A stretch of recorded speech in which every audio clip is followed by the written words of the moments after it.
Assalamualaikum warahmatullahi wabarakatuh. Selamat pagi. Perkenalkan, nama saya Muhammad Aliza Fidaus, NIM 855716844. Di sini saya akan praktek mengajar atau micro teaching untuk menyelesaikan tugas strategi pembelajaran.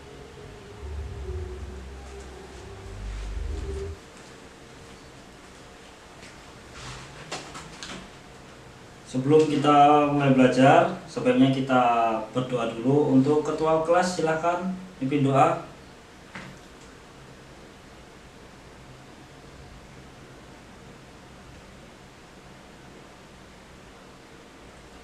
Baik.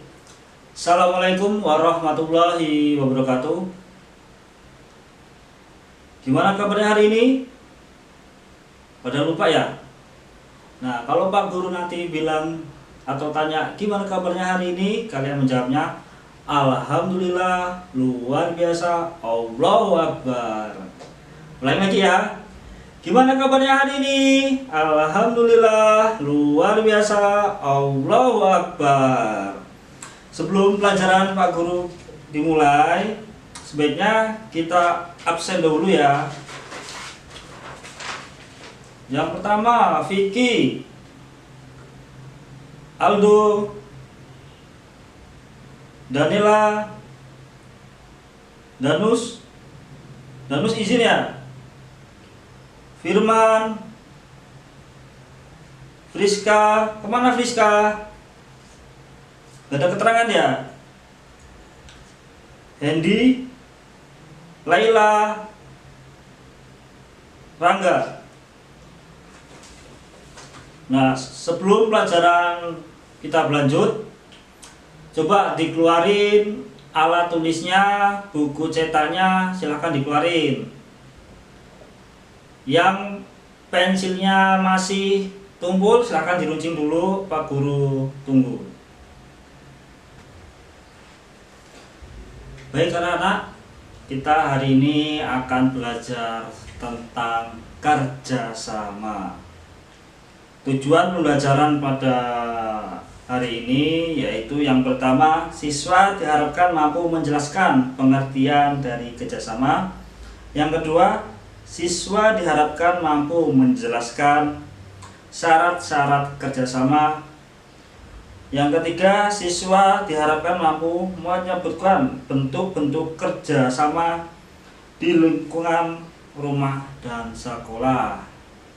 Nah, itu tujuan dari pembelajaran kali ini. Nih, Pak Guru mau tanya nih pada kalian, ada yang tahu nggak apa itu kerjasama? Coba yang tahu bisa angkat tangannya. Ya, Danu silahkan.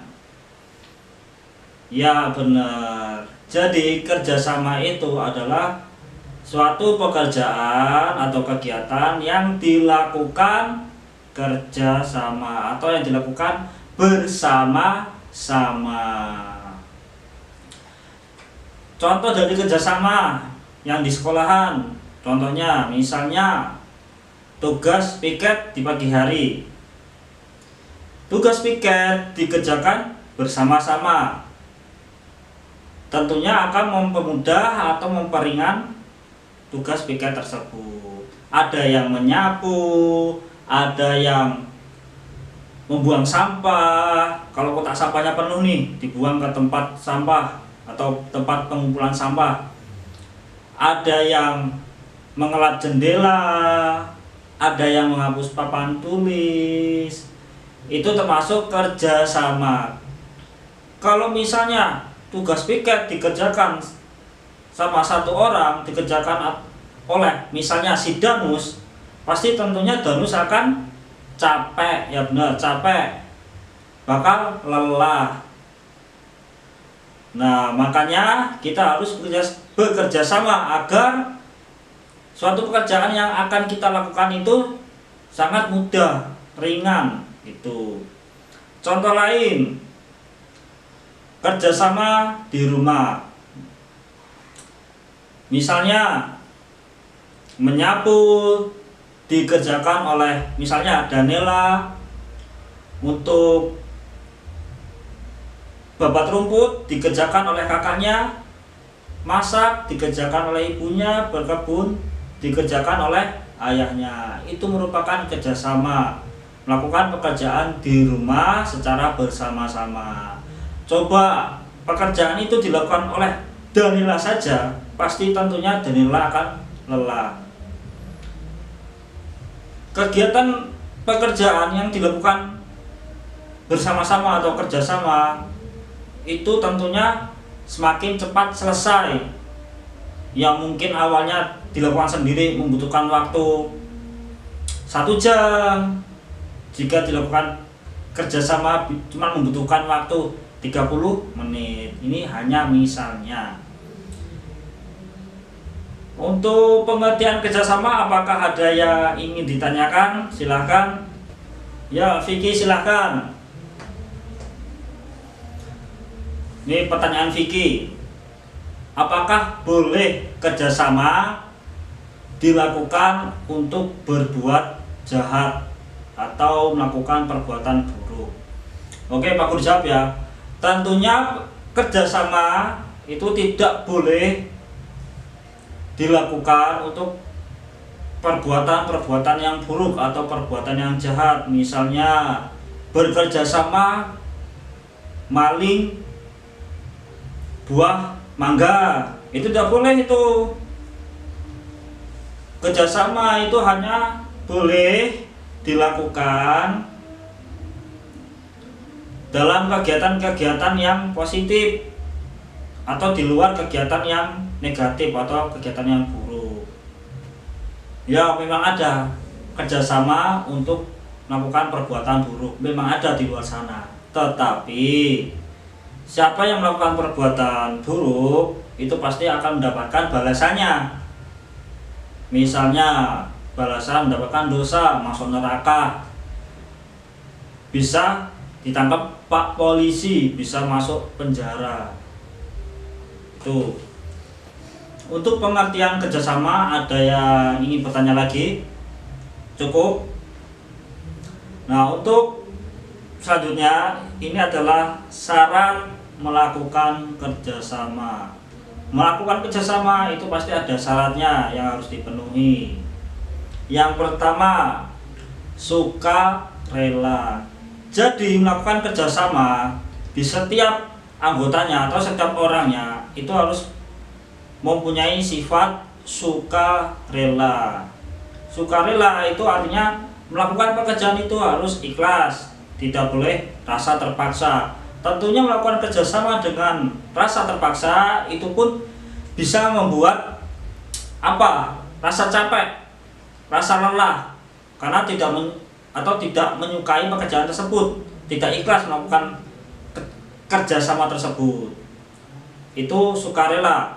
Yang kedua, syarat kedua yaitu saling menguntungkan. Kerjasama akan berhasil baik jika saling menguntungkan semua belah pihak. Ya, contoh tadi adalah piket, itu sama-sama menguntungkan. Misalnya Danus, Danila, Vicky itu adalah satu kelompok dalam jadwal piket. Tentunya tujuan dari piket tersebut membersihkan kelasnya supaya bersih. Nah, mereka bertiga mempunyai tujuan tersebut. Jadi kok tujuan tersebut tercapai, tentunya saling menguntungkan. Kelasnya menjadi bersih, kelasnya menjadi nyaman, dan tidak dimarahin sama Pak Guru gitu. Nih, Pak Guru akan memberikan contoh kerjasama yang ada di lingkungan kita. Contoh pertama yaitu membantu tetangga. Misalnya membangun rumah, tentunya itu dilakukan bersama-sama atau kerjasama. Enggak mungkin tetangga membangun rumah sendirian, tidak mungkin. Tentunya membutuhkan tetangga yang lain untuk membantu. Contoh kedua, gotong royong.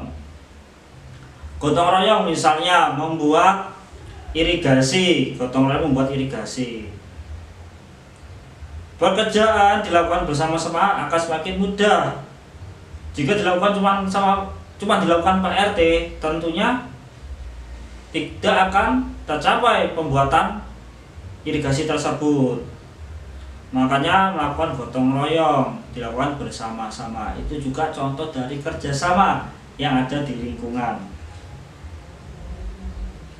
Nah, selanjutnya siskamling.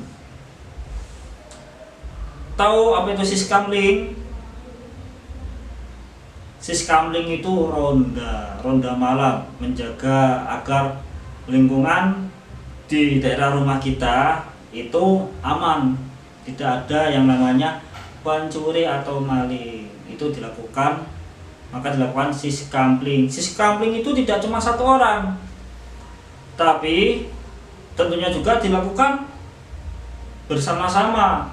Ada beberapa orang yang melakukan siskamling dan itu pun bergantian. Misalnya di hari Senin Pak ini. Di hari Selasa gantian Pak ini dan seterusnya seperti itu. Kalau siskamling dikerjakan cuma satu orang, tentunya desa itu tidak akan aman karena pengamanannya cuma satu orang gitu. Untuk kali ini dari pembahasan tersebut, apakah ada yang ingin bertanya? Silahkan. Jika tidak ada, Pak Guru akan memberikan soal. Baik, siapkan alat tulisnya, bukunya. Jangan lupa buku latihan yang dipakai, bukan buku catatan, ya. Sudah siap? Soal pertama, jelaskan pengertian kerjasama. Soal yang kedua, jelaskan contoh kerjasama yang ada di rumah. Dan soal nomor 3, jelaskan atau sebutkan contoh kerjasama yang ada di lingkungan masyarakat. Cuma 3 soal saja. Jika tadi kalian mendengarkan penjelasan Pak Guru, pasti kalian bisa menjawab soal ini. Silakan anak-anak yang sudah selesai, bukunya dikumpul, akan Pak Guru periksa. Baik, untuk pertemuan kali ini Pak Guru tutup. Terima kasih kepada kalian. Pak Guru akhiri. Wassalamualaikum warahmatullahi wabarakatuh. Selamat siang.